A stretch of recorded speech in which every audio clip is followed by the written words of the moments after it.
ముల్కీ, ముల్క్ ఈ పదాలు పర్షియన్ భాష నుండి వచ్చాయి. ముల్క్ అంటే దేశం అని అర్థం. ముల్కీ అంటే ఆ దేశ వాసి అని అర్థం. సో, ముల్క్, ముల్కీ అన్న టర్మ్స్ పర్షియన్ లాంగ్వేజ్ నుండి ఒరిజినేట్ అయ్యాయి. మరి అవి మన దగ్గర వాడుకలో ఎందుకొచ్చాయి? ఎప్పుడొచ్చాయి? మన దగ్గర వాడుకలో రావడానికి కారణము కాకతీయుల కాలం నుండి ముస్లిమ్స్ సౌత్‌కి మైగ్రేట్ అయితారు. అంటే దక్కన్‌కి మైగ్రేట్ అవుతారు. మీరు ఎప్పుడైనా ఇండియన్ హిస్టరీ చూడండి. మనకి మెడీవియల్ ఇండియా ఎక్కడ మొదలైతది? ముస్లిం ఇన్వేషన్‌తో మొదలైతది. ముస్లిమ్స్ ఫస్ట్ ఎక్కడికొచ్చారు? నార్త్ వెస్ట్ నుండి ఇండియాలోకి ఎంటర్ అవుతారు. నార్త్ వెస్ట్ రాజస్థాన్, గుజరాత్ ఇక్కడ నుండి సెంట్రల్ ఇండియాకొచ్చి సౌత్ ఇండియాకొస్తారు. సో, డెక్కన్ ప్లాటూకి ముస్లిమ్స్ కాకతీయుల పీరియడ్‌లో రావడం మొదలైతది. ఈ ఫస్ట్ ఫేజ్ ఎవరైతే ముస్లిమ్స్ మైగ్రేట్ అయితారో అక్కడి నుండి ఇక్కడికి, వాళ్ళు తమని తాము ముల్కీ అని పిలుచుకునేవాళ్ళు. పుల్కీ గాని, దక్కని అని గాని పిలుచుకునేవాళ్ళనమాట. సో, ముల్కీ అన్న పదం ముందు మైగ్రెంట్ ముస్లిమ్స్ వాడారు. వాళ్ళని వాళ్ళు పిలుచుకోవడానికి వాడిన పదం. అంటే వాళ్ళకదొక గుర్తింపులాగా వాడారు. అయితే ఈ ముల్కీల క్యారెక్టరిస్టిక్స్, వాళ్ళ ఫీచర్స్ గమనిస్తే వాళ్ళు సెంట్రల్ ఏషియా నుండి మైగ్రేట్ అయ్యారు. మోస్ట్ ఆఫ్ దెమ్ స్లేవ్ డైనస్టీకి చెందిన వాళ్ళు.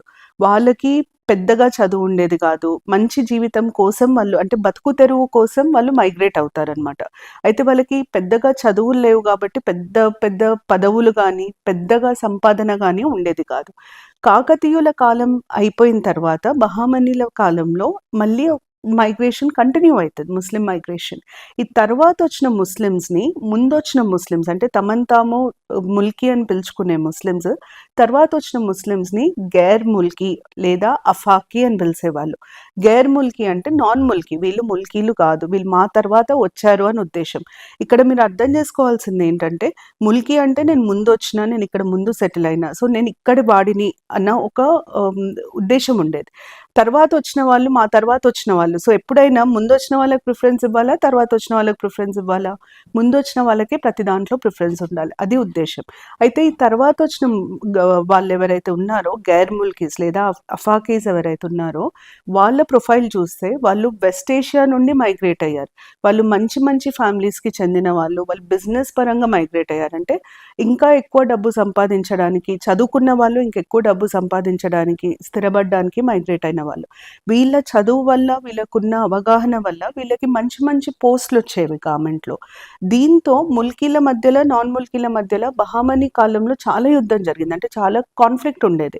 యుద్ధాలు జరగలేదు కానీ కాన్ఫ్లిక్ట్ ఉండేది. ముల్కీలకి ఏమనిపించేది, అరే మేము ముందొచ్చినాం కదా, మాకెందుకు ముందు ప్రిఫరెన్స్ ఉండదు అన్నిట్లో అనే ఒక ఫీలింగ్ ఉండేది. నాన్ ముల్కీలేమో వాళ్ళు చదువుకున్నారు, వాళ్ళకి అవగాహన ఎక్కువ కాబట్టి వాళ్ళకి మంచి పోస్టులు వచ్చేవి.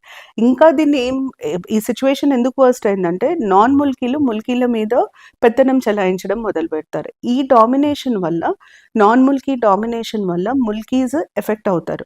అండ్ ఇది కాన్ఫ్లిక్ట్‌కి లీడ్ చేస్తుంది. బహమనీ కాలంలో ఈ కాన్ఫ్లిక్ట్ వల్లనే బహమనీ కింగ్డమ్ డిసింటిగ్రేట్ అయిపోతది. బహమనీ కాలంలో నాన్ ముల్కీస్‌కి ఎక్కువ ఇంపార్టెన్స్ ఇవ్వడం వల్లనే డిసింటిగ్రేట్ అయింది అన్నది చరిత్ర చెప్తున్న విషయం. అయితే దీని తర్వాత మనం కుతుబ్ షాహీ కాలం చూస్తే, కుతుబ్ షాహీలు నాన్ ముల్కీలు. కానీ వాళ్ళు ముల్కీలకి చాలా ప్రాధాన్యత ఇచ్చేవాళ్ళు. ముల్కీలకే కాదు, తెలుగు భాషకి, హిందువులకు కూడా ప్రాధాన్యత ఇచ్చేవాళ్ళు. సో, దానివల్ల కుతుబ్ షాహీ కాలం ఆ రూల్‌లో మనకి ముల్కీ, నాన్ ముల్కీ వివాదం అసలు కనిపించదెక్కడ. మళ్ళీ మనకి ముల్కీ, నాన్ ముల్కీ వివాదం ఎక్కడ కనిపిస్తుంది అంటే నిజాం కాలంలో కనిపిస్తుంది. అయితే ఇప్పుడు నేను ఈ చెప్పిన ఇవన్నిట్లో మనకి 2, 3 విషయాలు చాలా ముఖ్యం.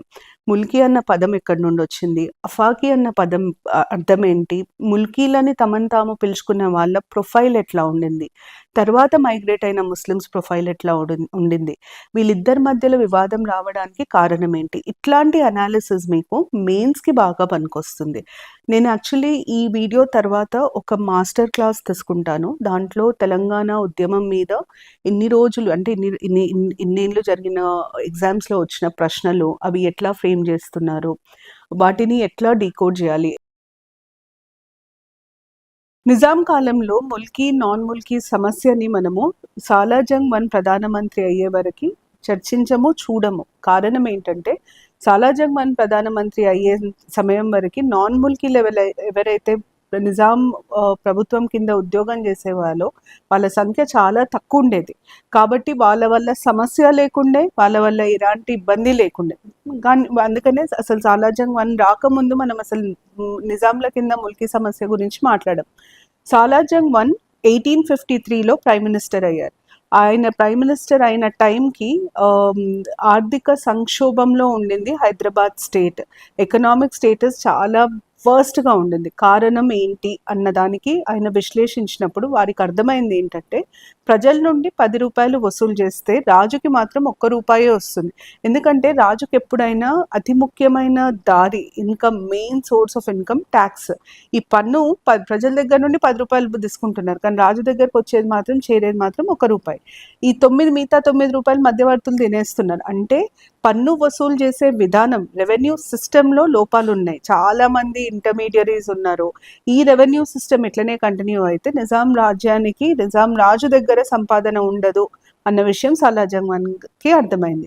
మరి ఏం చేయాలి? కొత్త పన్ను వసూలు విధానాన్ని తీసుకురావాలి, కొత్త రెవెన్యూ సిస్టమ్ని తీసుకురావాలి. దీనికి వారికి అర్థమయ్యి వారికి పనిచేస్తుంది అనిపించిన విధానం బ్రిటిషర్స్ పాటిస్తున్న పద్ధతి. బ్రిటిష్ రెవెన్యూ సిస్టమ్ని హైదరాబాద్ స్టేట్లో ఇంప్లిమెంట్ చేయాలని చెప్పి సాలార్జంగ్ 1 డిసైడ్ చేశారు. కానీ అక్కడ ఒక పెద్ద ఛాలెంజ్ ఉండింది. ఆ ఛాలెంజ్ ఏంటంటే, అప్పటికి హైదరాబాద్లో లిటరసీ రేట్ 4% మాత్రమే, 4% లిటరసీ రేట్ ఉండే.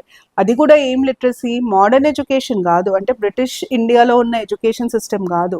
ఇక్కడ కన్వెన్షనల్ ఎడ్యుకేషన్, ఉర్దూ మీడియంలో ఎడ్యుకేషన్ ఉండే. మా అమ్మ వాళ్ళ నాన్న ఉర్దూ పేపర్ చదువుతుండే, ఆయనకు అసలు తెలుగు చదవడమే రాకపోతుండే. సో అట్లా అప్పుడు కాలంలో చదువుకున్న వాళ్ళు కూడా ఉర్దూలనే చదువుకున్నారు. అది పరిస్థితి. ఈ ఉర్దూలో చదువుకున్న వాళ్ళకి బ్రిటిష్ రెవెన్యూ సిస్టమ్ మీద ఏ రకమైన అవగాహన ఉండదు. వాళ్ళని తీసుకొని ఈ రిఫార్మ్స్ని తీసుకురావడం కష్టం. అందుకనే సాలార్జంగ్ 1 ఏం చేశారంటే, ఆయనకి ఇష్టం లేకపోయినా తప్పక కష్టంతో నాన్ ముల్కీలని గవర్నమెంట్లోకి తీసుకోవడం మొదలుపెట్టారు. రిఫార్మ్స్ తీసుకొచ్చారు, ముందు మార్పులు తీసుకొచ్చారు. ఈ రిఫార్మ్స్ని ఇంప్లిమెంట్ చేయడానికి నాన్ ముల్కీస్ని అపాయింట్ చేయాల్సి వచ్చింది. ఎందుకంటే రిఫార్మ్స్ బ్రిటిష్ రెవెన్యూ సిస్టమ్ని బేస్ చేసుకొని ఉన్నాయి. ఆ బ్రిటిష్ ఎడ్యుకేషన్ ఉన్న వాళ్ళకైతేనే ఇవి అర్థమవుతాయి, వీటిని కరెక్ట్గా ఇంప్లిమెంట్ చేయగలుగుతారని చెప్పి ఆయన తీసుకొస్తారు. ఆయనకి ఇంకొక ఆప్షన్ లేక తీసుకొస్తారు. కానీ మనకి ఇక్కడ 2 విషయాలు చాలా ముఖ్యం. ఒకటి ఏంటంటే, నాన్ ముల్కీల వలస, ప్రభుత్వ ఉద్యోగాలలో నియామకం సాలార్జంగ్ 1 కాలంలో చాలా జరుగుతుంది. అదే టైంలో ఈ నాన్ ముల్కీలు ఎక్కువ శాతం వచ్చినా వాళ్ళ నుండి ఏ రకమైన ఇబ్బంది లేకుండా, వాళ్ళ వల్ల ఏ రకమైన సమస్య లేకుండా కట్టడి చేసిన ఘనత కూడా సాలార్జంగ్ 1దే. ఆయనకి తీసుకొచ్చే రోజే వీళ్ళ వల్ల ఏమేం సమస్యలు వస్తాయి అని ఒక అవగాహనతో తీసుకొచ్చారు. దానికి తగ్గ చర్యలు కూడా తీసుకున్నారు. ఎలాంటి చర్యలు తీసుకున్నారంటే, ఫస్ట్ వాళ్ళకి ఏ రకమైన రాజకీయ ఇన్ఫ్లుయెన్స్, పొలిటికల్ ఇన్ఫ్లుయెన్స్ లేకుండా చేశారు. వాళ్ళకి నిజాం రాజుకి, బ్రిటిష్ రెసిడెంట్కి ఎలాంటి సంబంధం ఉండదు. ఒకవేళ ఎవరైనా నాన్ ముల్కీ నిజాం రాజుని కలవాలన్నా, బ్రిటిష్ రెసిడెంట్ని కలవాలన్నా కంపల్సరీగా సాలార్జంగ్ 1 పర్మిషన్ తీసుకోవాలి. నిజాం ప్రైవేట్ ఎంప్లాయీస్, అంటే నిజాం ఇంటి దగ్గర పనిచేసే వాళ్ళల్లో నాన్ ముల్కీస్ ఉండేవాళ్ళు కాదు. నాన్ ముల్కీస్ని ఉట్టి అడ్మినిస్ట్రేషన్ వరకే పరిమితం చేశారు. పొలిటికల్ విషయాలలో నాన్ ముల్కీస్కి ఏ రకమైన ఇన్ఫ్లుయెన్స్ ఉండేది కాదు. నాన్ ముల్కీస్ డామినేషన్ని కంట్రోల్ చేయడానికి అప్పుడున్న నోబెల్ ఫ్యామిలీస్లో చదువుకున్న యువకులని మినిస్టర్ల లాగా నియమించి ఈ నాన్ ముల్కీస్ని వాళ్ళ కింద పనిచేపిస్తుండే. సో నాన్ ముల్కీస్కి మీరు పని వాళ్ళు మాత్రమే అన్నది ఆయన చాలా స్పష్టంగా తెలియజేసిండు. ఇంకొక రకంగా కూడా తెలియజేసిండు. ఎట్లా చేసిండంటే, మామూలుగా రాజు దగ్గర పనిచేస్తే రాజు సంతోషించి ఇనాం ఇచ్చేవాళ్ళు. ఇనాం అంటే ఏంటిది? భూమిని గిఫ్ట్ లాగా ఇస్తుండే. కానీ నాన్ ముల్కీస్కి ఇనాంలు ఉండవు, పెన్షన్లు ఉండవు, పనిచేసినన్ని రోజులు జీతం వస్తుంది, పని మానేసిన రోజు జీతం ఉండదు అన్నది చాలా క్లియర్గా చెప్పారు. ఇది చేయడం వల్ల వారిచ్చిన సందేశం ఏంటంటే, మీరు ఈడ పనికి వస్తున్నారు, పని చేసుకున్నన్ని రోజులు ఉండండి, పని అయిపోయిన తర్వాత మీరు వెళ్ళిపోండి. నాన్ ముల్కీస్ని ఎక్కువ కలవనీయలేదు. నాన్ ముల్కీస్ కలిసి ఉంటే నాన్ ముల్కీస్ని డామినేట్ చేస్తే సమస్య అవుతుందన్న అవగాహనతో కలవనీయలేదు. ఆయన సొంత స్టాఫ్ కూడా ముల్కీలే మాత్రమే, నాన్ ముల్కీస్ని ఎక్కడ ఎంటర్టైన్ చేసే వాళ్ళు కాదు. హైదరాబాద్కు ఉండే కల్చర్ మీద నాన్ ముల్కీ ఇన్ఫ్లుయెన్స్ ఉండొద్దని చెప్పి నాన్ ముల్కీస్ని ఓల్డ్ సిటీలోకి రానిచ్చేవాళ్ళు కాదు. అందుకనే మీరు గమనించండి, ఆ కాలంలో సెటిల్ అయిన నాన్ ముల్కీస్ అందరూ ఓల్డ్ సిటీ బయటనే సెటిల్ అయ్యింది. సికింద్రాబాద్ సైడ్, అటు సైడ్ సెటిల్ అయి ఉంటారు. కానీ ఓల్డ్ సిటీలో మీకు ఆ సెటిల్మెంట్స్ కనిపించవు. సో వారు చాలా జాగ్రత్తలు పడ్డారనమాట, చాలా జాగ్రత్తలు తీసుకున్నారు. ముల్కీ నాన్ ముల్కీ మధ్యలో సంఘర్షణ జరగకుండా చాలా జాగ్రత్తలు తీసుకున్నారు. అయితే ఈ నాన్ ముల్కీలు ఎక్కడి నుండి వచ్చారు? సాలార్జంగ్ 1 కాలంలో ఈ నాన్ ముల్కీలు చాలా మటుకు యునైటెడ్ ప్రావిన్సెస్, ఈ రోజు మనం దాన్ని యూపీ అని పిలుస్తాం, ఆ యునైటెడ్ ప్రావిన్సెస్ నుండి వచ్చిన వాళ్ళు.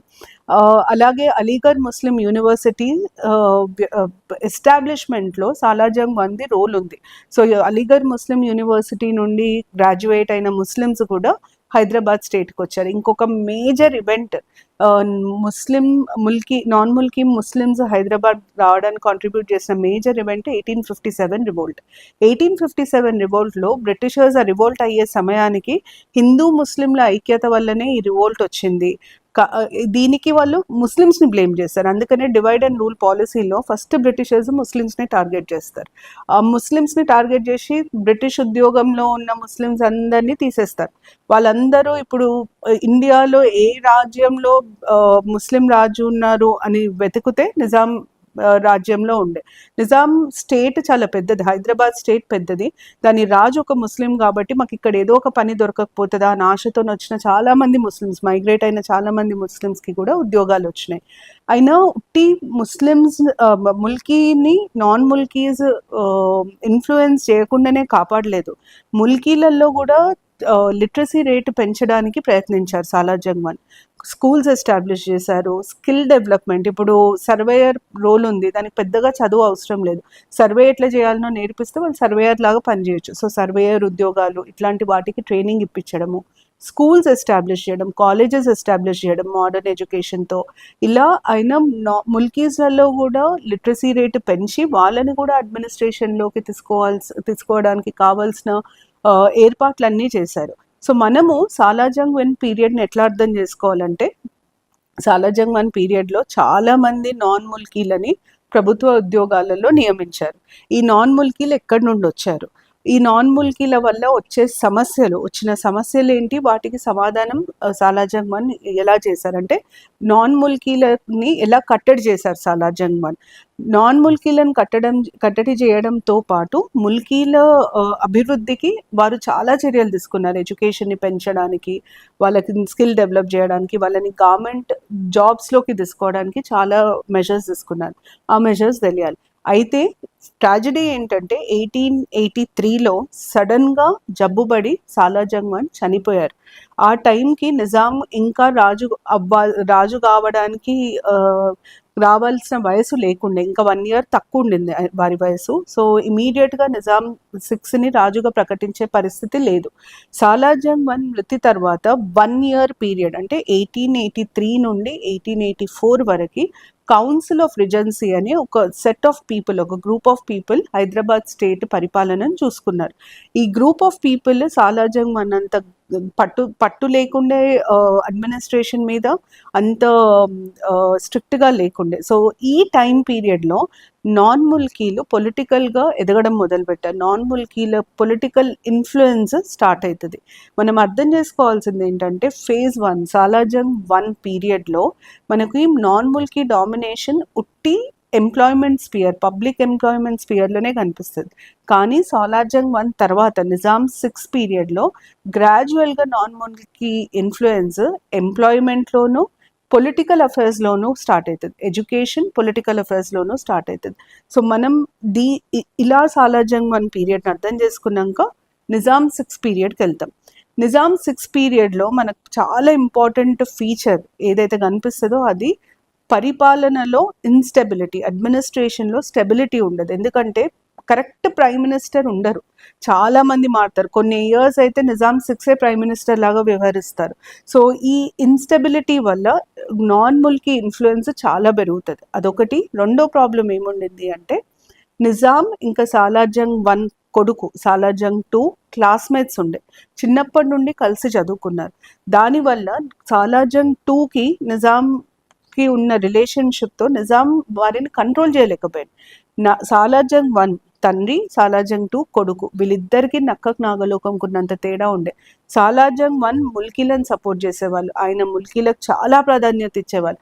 సాలార్జంగ్ టూ చిన్నప్పటి నుండి English education Britishers non Mulkis మధ్యలో పెరగడం వల్ల ఆయన నాన్ ముల్కీస్కి ఎక్కువ ప్రాధాన్యత ఇచ్చేవాళ్ళు. ఆయన నాన్ ముల్కీస్ని సపోర్ట్ చేసేవాళ్ళు. సో ఈ సపోర్ట్తో నాన్ ముల్కీస్ డామినేషన్ పెరుగుతుంది. ఎంత సపోర్ట్ చేసేవారంటే సాలార్జంగ్ 1 ఉన్నప్పుడు నాన్ ముల్కీస్ ఏమన్నారంటే, అడ్మినిస్ట్రేషన్లో మేమే ఎక్కువ ఉన్నాం కదా, మేము మాట్లాడే భాష ఉర్దూ, మీరు పర్షియన్ స్టేట్ లాంగ్వేజ్ మీది, మాకు పర్షియన్ వద్దు, మీరు పర్షియన్ మార్చేసి ఉర్దూ పెట్టండి, మాకు ఈజీగా ఉంటుంది అని చెప్పి నాన్ ముల్కీ ఉద్యోగులు సాలార్జంగ్ 1 అడుగుతారు. ఆయన సింపుల్గా ఒకటే చెప్తారు, మీరు ఇక్కడికి పని చేయడానికి వచ్చింది, మీరు మా భాష నేర్చుకొని మాకు పని చేయండి, అంతేగాని మీ భాషను మేమెందుకు తీసుకొచ్చి పెట్టుకుంటామని అన్నారు.